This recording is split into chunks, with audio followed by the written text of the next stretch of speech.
한 주간 또 온라인으로 또 현장에서 계속 만나셔서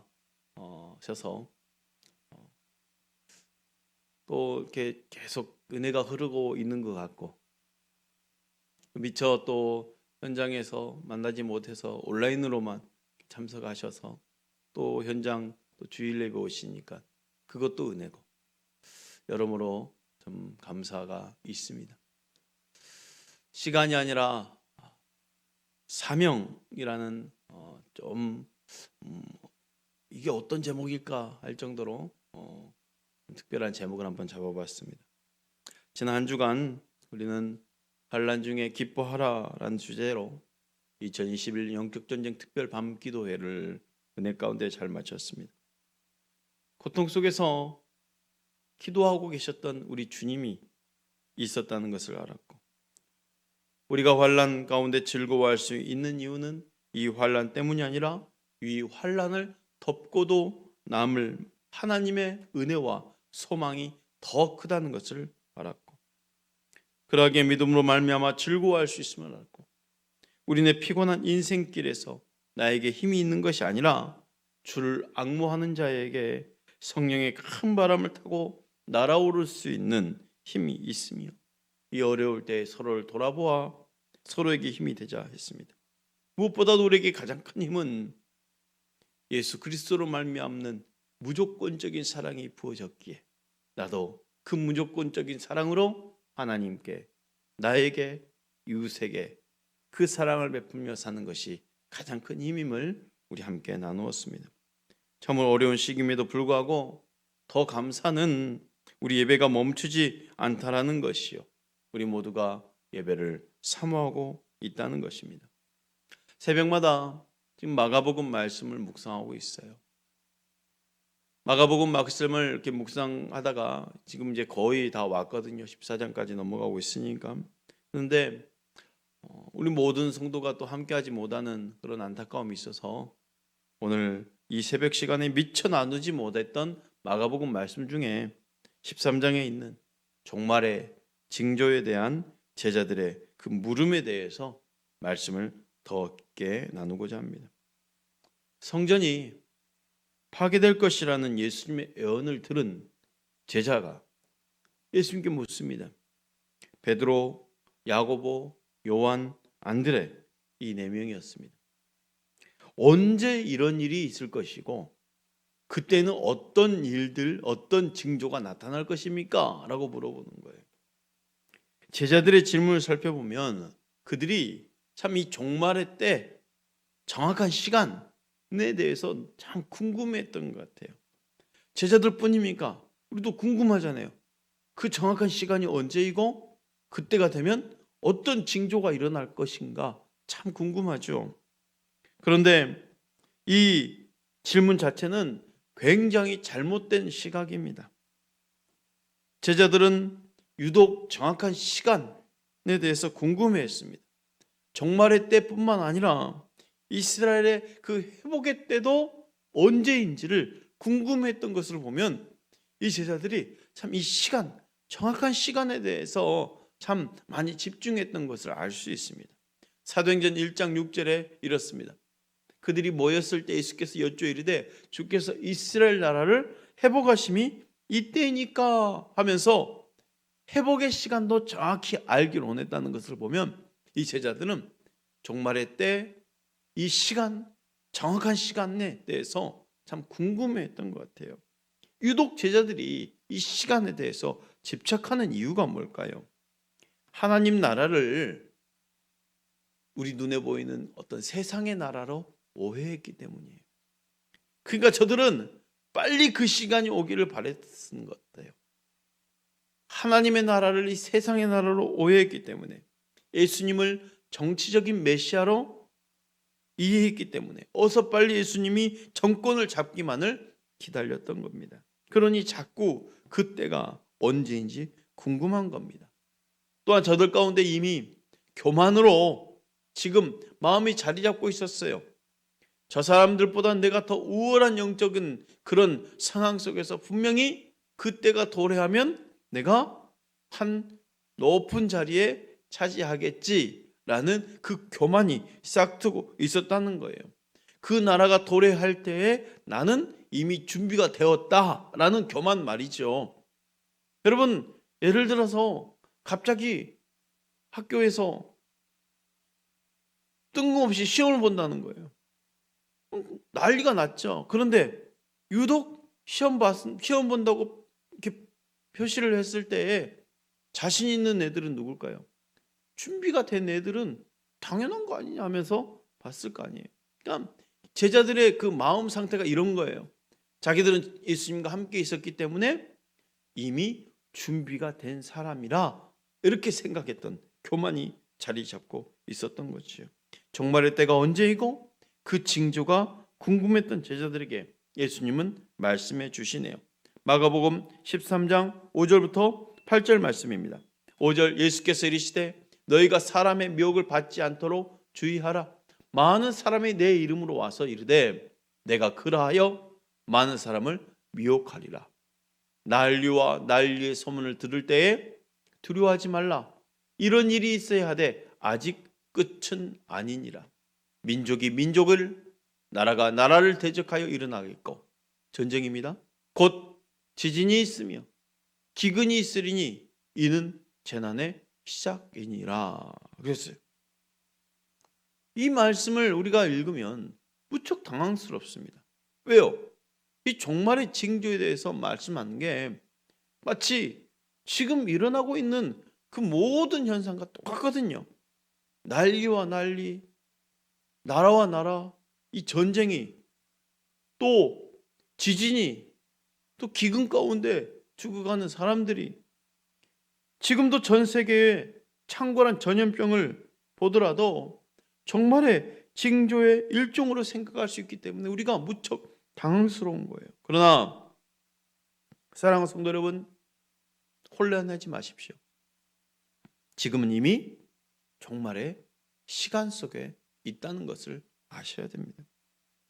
우리 믿는 사람들은 재앙이 닥치면 많은 혼란에 빠집니다. 특히나 제자들이 궁금했던 그때는 어떤 징조가 있습니까? 물어봤을 때 거짓 그리스도의 유혹, 전쟁, 곳곳에 지진, 기근 있을 것이라는 거였어요. 예언한 징조를 보면 딱 지금인데 우리네 사람들이 혼란스러워한 이유가 바로 여기 있습니다. 그러나 유념할 것이 있습니다. 종말이 가까이 왔음은 사회적 현상을 가지고 말할 수 있는 것이 아니라는 거예요.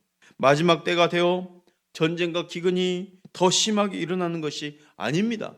우리가 알아야 할 것은 이 종말의 징조라는 것은 마지막 나타나는 한 번의 사건이 아닙니다.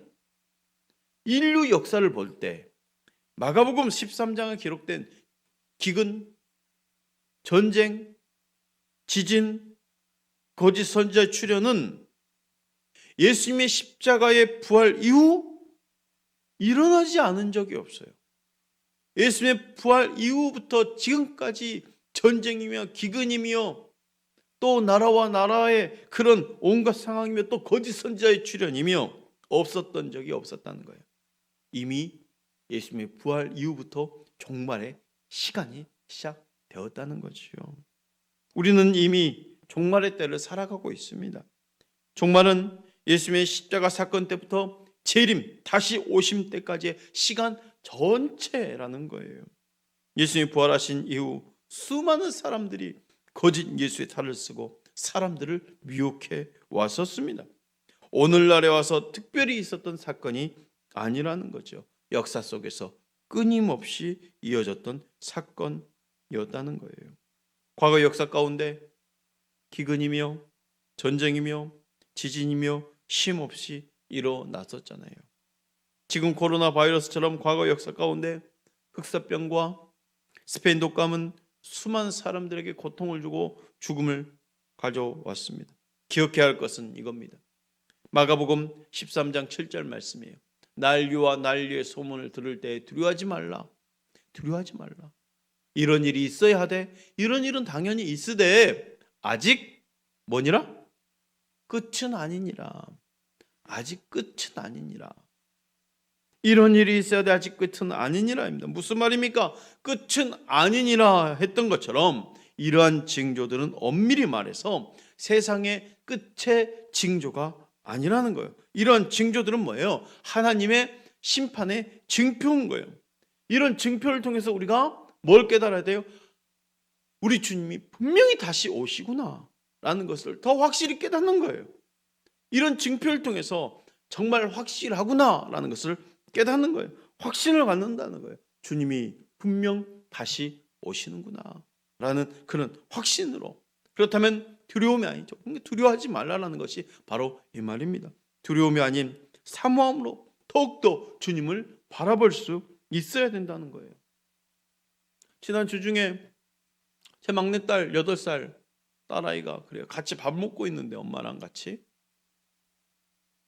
갑자기 딸이 하는 말이 뜬금없이 하나님 만나고 싶다 그러는 거예요. 하나님 정말 만나고 싶다 또 하는 거예요. 그 유치부 주일학교 찬양 중에 하나님 막 만나고 싶다라는 그런 찬양이 있었나 봐요. 갑자기 그게 떠올랐나 봐요. 정말 하나님을 만나고 싶다는 거예요. 그러니까 그 말투와 어떤 표정을 보면 그냥 진심이에요. 그냥 만나고 싶다라는 거예요. 빨리 만나고 싶다라는 거예요. 저는 순간 이 생각이 났어요. 어린아이와 같지 않냐면 하나님 나라에 들어갈 수 없다는 말이 이 말이겠구나. 아이들은 정말 순수하잖아요. 있는 대로 믿잖아요. 그러니까 그냥 아무 이유가 없어요. 그냥 믿고 싶고 만나고 싶고 하는 그 순수한 마음이 아이들 마음이라는 거죠. 제가 그때 순간 제가 점검해 봤어요. 지금 내가 하나님을 빨리 만나고 싶을까? 아닌데 오늘 밤에도 특별밤 기도를 빨리 해야 되는데 별 생각들이 다 아이들하고 좀 틀리는 그런 마음들. 근데 다시 한번 점검해 보는 거죠. 그래 정말 우리에게 이런 순수한 마음이 있어야 되는데 말이죠. 순간 저를 돌아봤어요. 종말의 사건과 징조에 대해서 집중하는 것이 아니라 오히려 어디에 집중하는 겁니까? 우리 하나님께 집중하는 것. 전염병으로 인한 정말의 특별한 어떤 사건 때문에 두려워하는 것이 아니라 그저 지금의 상황과 환경에 상관없이 나는 주님을 사랑하고 있는가여야 되는 것이죠. 또한 이러한 재앙 앞에서 혹여 내가 사랑하는 사람들이 복음을 만나지 못한 상태로 구원을 받지 못한 상태로 살아가지 않도록 하나님을 찾는 기회를 우리가 만들어내줘야 됩니다. 우리가 더 적극적으로 이런 재앙이 있을 때마다 더 영혼에 대한 생각을 가지고 내가 사랑하는 사람들이 구원을 받지 못한 상태로 살아가지 않도록 정말 복음을 전해 듣지 않도록 살아가는 그런 것이 아니라 빨리 하나님을 만날 수 있는 기회로 만들어줄 수 있어야 된다는 거죠. 왜요? 저들 스스로는 절대로 돌아서지 않아요. 노아의 홍수를 보십시오. 사람들은요 스스로 절대로 하나님을 찾으려 하지 않습니다. 사람들의 마음이 그 큰 홍수 앞에서도 어떻습니까?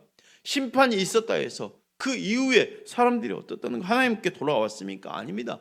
노아 홍수 이후에 사람들의 대책은 뭐예요? 하나님을 찾는 것이 아니라 오히려 자기들의 안전을 위해서 바벨탑을 쌓는 거예요. 더 이상 이 심판을 받지 말자 하면서 말이죠. 우리가 영혼에 대한 시선을 가질 수 있도록 우리가 알려줘야 된다는 거예요. 세상이 볼 때는 각종 이 재앙들이 그저 총체적인 인간의 비극일 뿐이고 사고를 당한 사람들을 향한 안타까움 정도일 거예요. 그저 자신들이 이 재앙의 주인공이 되지 않았다는 사실에 안도할 겁니다. 그러나 복음적 그리스도인들은 영혼에 대한 시각을 놓쳐서는 안 된다는 것이죠.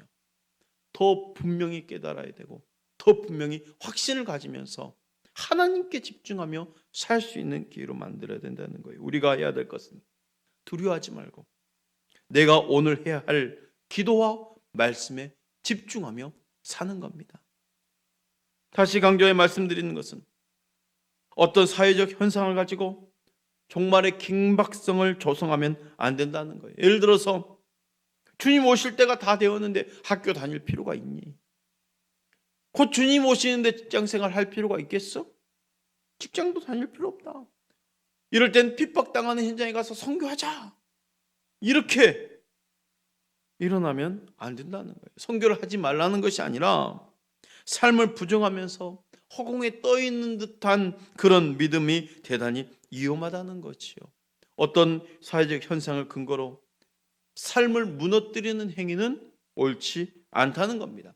이러한 상황이 생길 때마다 혼란해하지 마시고 오히려 지금 우리가 종말의 때를 살아가고 있구나, 우리가 겪을 수밖에 없는 일이구나 하면서 오늘 내가 해야 할 기도와 말씀에 집중하는 겁니다. 오늘 내가 해야 할 기도와 말씀에 말이죠. 종말을 기다리면서 깨어있는 것이 바로 말씀과 기도에 집중하며 사는 삶인 거예요. 종말을 살아가는 우리에게 오늘도 기도와 말씀을 가지고 집중할 수 있게 하는 것이 뭘까요? 바로 복음 전파예요. 주님은 종말의 징조를 말씀해 주시면서 복음이 먼저 전파되어야 할 것을 알려주셨습니다. 마가복음 13장 10절 말씀 볼까요? 또 복음이 먼저 만국에 전파되어야 할 것이니라 그랬어요. 종말의 징조를 설명하면서 갑자기 복음이 만국에 전파되어야 할 것이니라 말씀한 것이 뭐예요? 이 징조에 집중하지 말고 복음 증거, 기도와 말씀하는 것에 집중해라 라는 거예요.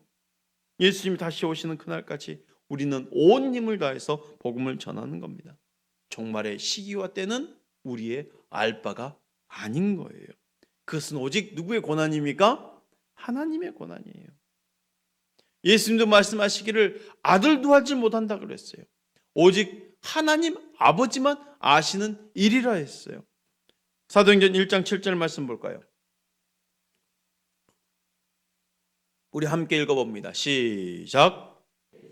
때와 시기는 아버지께서 자기의 권한에 두셨으니 너희가 알 바 아니요. 예수님은 종말의 시기와 때를 정하는 것은 오직 하나님의 권한이라고 말씀하셨습니다. 유대인들이 이 결혼에 대한 이 과정들을 보면 좀 특이한 점이 있습니다. 일단 정혼식, 결혼식에 한 정혼식을 하면 신랑과 신부는 정혼 후에 각자 살던 집으로 돌아갑니다. 그리고 신랑이 할 일이 있어요. 함께 이제 부부로서 살아가야 할 집을 본인이 짓는 거예요. 이 기간 동안 함께 살 집을 신랑이 이제 종들과 함께 짓기 시작하는데 집이 완성되는 시점은 신랑이 정하지 않아요. 집이 완성되는 시점은 누가 정하냐? 신랑의 아버지가 정해요. 아, 이쯤이면 됐다. 아, 이 정도면 됐다. 그래, 지금이면 되겠다. 가서 살아라. 이렇게 하면 말이죠. 아버지 허락이 떨어지면 신부를 데려와 그가 지은 집에 같이 살게 되는 겁니다. 그래서 이때 그 유대인들의 결혼 이 풍습을 빗대어서 요한복음 14장을 보면 예수님이 이렇게 말씀하시는 게 있어요. 요한복음 14장 2절 내 아버지 집에 거할 곳이 많도다. 그렇지 않으면 너에게 일렀으리라. 내가 예수님입니다. 너희를 위하여 거처를 예비하러 가노라. 우리는 주의 신부이잖아요. 주님 우리 신랑이잖아요. 그러니까 주님이 우리를 위해서 거처를 예비하러 가노라라는 말이 이 말입니다. 그 때는 아버지만 아시는 거죠. 아버지만 아시는 거죠. 신랑이 신부를 위해 집을 짓듯이 예수님도 우리 거처를 예배하러 가셨습니다. 그런데 그 거처가 완성되는 날은 신랑이신 예수님이 아니라 아버지 곧 하나님만 아신다는 거예요. 그러하기에 승천을 앞두고 제자들에게 당부하셨던 주님의 말씀이 아까 사도행전 1장 7절 그리고 8절 말씀에 있어요. 1장 7절 8절 볼까요? 이르시되 때와 시기는 아버지께서 자기의 권한에 주셨으니 너희가 알 바 아니요. 8절 오직 성령이 너희에게 임하시면 너희가 권능을 받고 예루살렘과 온 유대와 사마리아와 땅끝까지 이르러 내 증인이 되리라 하시니라 그랬어요. 그러니까 우리가 집중할 것은 주님 증인되어 사는 게 우리가 해야 될 일이라는 거예요.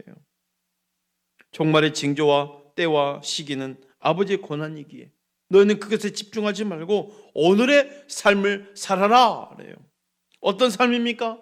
내 증인 되어서 살아라. 이게 바로 우리가 오늘 살아야 될 삶인 거예요. 기도와 말씀에 집중하면서 복음을 전파하는 일이 먼저가 되어야 됩니다. 지금의 상황과 환경 속에서 우리가 해야 될 일은 믿지 않는 사랑하는 이들에게 먼저 복음을 알리는 것이라는 것이죠. 그렇다면 사랑하는 성도 여러분, 이 종말의 때 속에서도 행복을 누리십시오. 정말 이 어려운 환경과 이 징조 앞에서도 여러분 행복하시길 바랍니다. 하나님은 수많은 환난과 고난 그리고 수많은 관계와 상황 속을 통해서 우리를 다듬어 가실 거예요. 그건 끝까지입니다. 끝까지 견디며 그리스도의 성품에 이를 때까지 말이죠. 우리를 좋은 성품으로 빚어 가실 거예요. 오늘 본문의 마가복음 13장 13절까지 가면 이렇습니다. 또 너희가 내 이름으로 말미암아 모든 사람에게 미움을 받을 것이나, 다 같이 합니다. 끝까지 견디는 자는 구원을 받으리라. 끝까지 견디는 자는 구원을 받으리라 했는데, 이 끝까지 견딜 수 있도록 그냥 내버려 두지 않으시죠. 우리가 견딜 수 있도록 함께 동행해 주시는 거예요. 우리를 홀로 걷게 하지 않으십니다. 주님은 분명히 막 약속하셨어요. 세상 끝날까지 너희와 함께 있으리라. 함께 있으리라. 끝까지 견딘 자는 구원을 받으리라 했을 때, 끝까지 견디는 것에 대한 우리가 이 말씀만 이해한다면, 그래 인내하고 고달픈 현장만 있다라고 그림을 그리지 마십시오. 우리는 주님과 함께하는 오늘도 행복해야 됩니다. 예수님을 믿는데 왜 행복하지 않을까? 이렇게 말하는 것이 아닙니다. 왜 행복하려 하지 않을까? 이렇게 다시 한번 되물어야 돼요. 우리는 행복할 수 있는데 말이죠. 성경에 나오는 초대교회 성도들 보십시오. 저들은 행복했습니다. 우리가 지금 겪고 있는 고난보다 훨씬 더 큰 고난, 훨씬 더 큰 위기를 당했음에도 불구하고 저들은 행복했습니다. 교회라고 말하는 우리는 어떠한가요? 초대교회가 닥친 그 고난의 극히 1분도 안 되는 그런 환경 속에서도 우리는 행복을 놓치고 있지는 않은지요. 성경에 나온 성도들은 왜 행복했을까요? 그들은 하나님을 알아서 행복했고, 성령에 사로잡혀서 행복했고, 성공이 아닌 하나님의 기준에서 오는 그 행복으로 인해 만족을 누렸다는 거예요. 그런데 우리는 어떻습니까? 교회에서 죽도록 충성 봉사했지만 행복하지 않아요. 얻은 것이 없어요. 하나님 내게 해주신 것이 전혀 없어요 라고 여기진 않습니까? 탕자의 형도 우리처럼 교회 안에 있었던 사람이에요. 그런데 교회 안에 있었는데 행복하지 않았다는 거예요. 탕자의 형이 말이죠. 그는 이렇게 말했습니다. 누가복음 15장 29절 말씀, 아버지께 대답하여 이르되 내가 여러 해 아버지를 섬겨 명이 어김이 없거늘 내게는 염소 새끼라도 주어 나와 내 벗으로 즐기게 하신 일이 없더니. 어떤 상황인지 아시죠? 자기의 동생 탕자가 돌아왔더니 살찐 송아지였고 잔치를 벌인 거예요. 이 형이 화가 났어요. 그 잔치에 들어가지 않고 그래서 아버지에게 이렇게 화세하는 거예요. 내가 여러 해 아버지 곁을 떠나지 않고 같이 있으면서도 섬겨서 내게는 염소 새끼라도 잡아주는 열이 없으면서 어떻게 이럴 수 있냐는 거죠. 아버지는 이 큰 아들에게 이렇게 말합니다. 누가복음 15장 31절, 아버지가 이르되 너는 항상 나와 함께 있으니 내 것이 다 내 것 아니냐, 이 말이에요. 무슨 말입니까? 큰 아들은 불행한 환경에 있었던 것도 아니었어요. 아버지가 아무것도 주지 않은 것이 아니었어요. 아버지 것이 내 것이었는데. 근데 왜 행복하지 못했을까요? 깨닫지 못했던 거예요.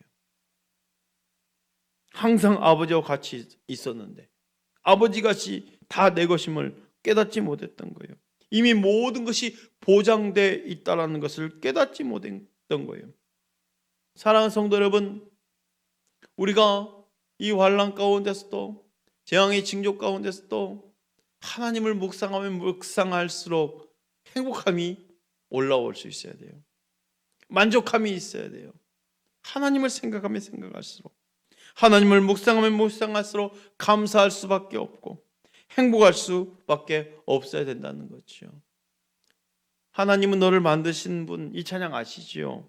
하나님은 너를 만드신 분, 너를 가장 많이 알고 계시며, 하나님은 너를 만드신 분, 너를 가장 깊이 이해하신단다.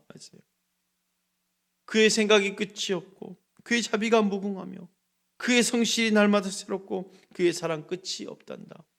이 하나님은 너를 만드신 분, 이 찬양만 하더라도 하나님을 묵상하면 묵상할수록 우리에게는 행복함이 올라오는 거죠. 하나님 어떤 분이심을 깨닫는 것만으로도 우리는 행복해집니다. 사랑하는 성도 여러분, 세상 끝날에 대한 정확한 시기를 모른다 해서 그 사건들 자체가 없어진다는 것이 아닙니다. 오히려 우리는 더 큰 확신을 가져야 됩니다. 그러나 우리는 종말의 이 사건에 대해서 두려워할 것이 아니라 하나님께 집중함으로 오늘 하루를 더 행복하게 살아내는 겁니다. 나를 알고 계신 하나님으로 말미암아 더 행복한 삶을 사시기를 축복합니다.